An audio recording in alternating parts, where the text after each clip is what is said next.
Well, you can go for a walk through the world and pick up much of what you see and put it in your next sheet of paper.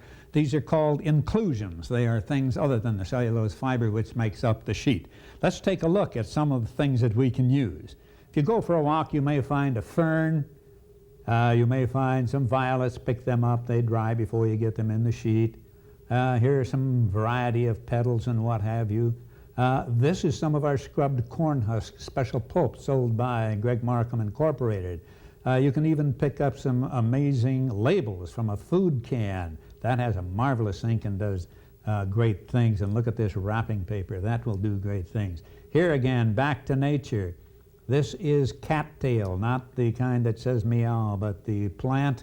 And here's a leaf. Note that many of these things, when struck by the blades of a blender, will explode into small particles, and they will indeed impart a marvelous visual and tactile texture to your sheet. Basically, it must be something that will break up into small particles when you put it in there. If you used a long thread or something, it might wrap around the blades of the blender. That wouldn't work. But if it will break up, you can put it in your next sheet. So let's take these things, all of them, and that's really loading the sheet, and we will put them into the blender. Now, we used 1 1/4 sheets of paper to recycle into the pulp that we have already prepared in our blender. We'll put these things in there. There goes the cattails, the leaf.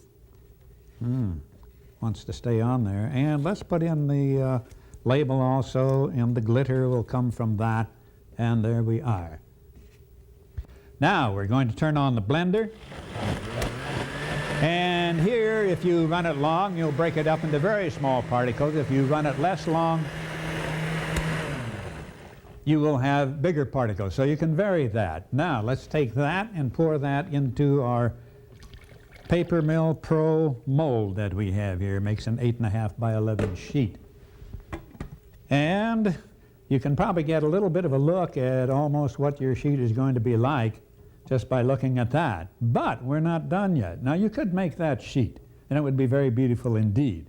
But there's another way to add more of nature to you, and that is getting things that will float. These we can put now into the decal. Therefore, we will not be striking them with the blades of our blender. And all these things will appear in the sheet ultimately as they are now. Here's a bit of a potato sack. Makes a very nice addition sometimes. This will give you an interesting effect, and it is easily available as part of a window screen. This is a bit of ribbon. If you take this and take a scissors and cut these little parts of a piece of twine, will become very nice parts of the new sheet. And this is something we bought as a sort of a glitter string. Again, we have about the same type of thing that we showed you that you can put into the blender, and here we have taken a golden tassel and cut it like that and gotten in little pieces like that. So let's do this. Let's put nature in there because we're really badly overloading the sheet now. We'll not put that in. Put all of these items in, some of the cut tassel, and see how that comes out. We'll take this out. We don't need that, and we'll take that item out. But the rest of this, let's just see what happens. We'll put it all in there. So we have now added what we call inclusions in the blender and in the decal. You can add either place alone or both and get some amazing effects. Let's just see what we get here. We'll get the fibers evenly distributed, and the things will tend to adhere to the side of the mold. That's nature for you. So when you lift this up, it might be well to rock it considerably there and keep the things moving, and they will go down. That is absolutely gorgeous.